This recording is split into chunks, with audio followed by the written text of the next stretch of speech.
Well, let's just focus back on the pharma space where there's a fair bit of news flow. Vinny is standing by with the spotlight on it. Vinny, good morning again. Hi, good morning. So yes, we're keeping an eye out on the Nifty Pharma and overall Pharma pack. Now, do not forget, last week we'd seen the fall coming in, 5% fall last week for the Nifty Pharma. YTD also, there is a fall of around 8 to 10%. And why? Because of the uncertainty that is going on around the tariff.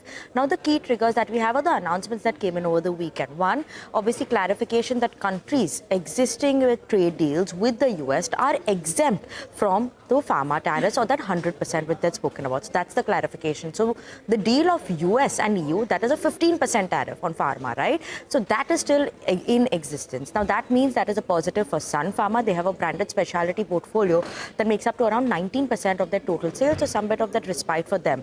Now, other than that, most favored nations, that's an update that's coming over there, or we are waiting out for this week in terms of for these most favored nations, what is the tariff over there.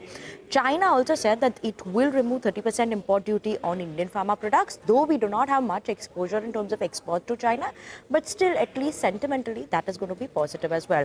Now, Morgan Stanley has written a note on this. They said the EU-made drug exports to US could continue to attract only 15% tariff. Obviously, the most favored nations update is going to be key to watch out for.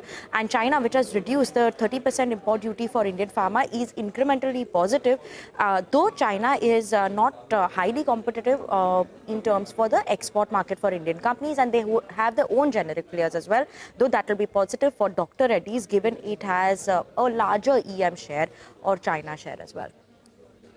Okay, all right. Got it, Vinny. Thanks very much for that.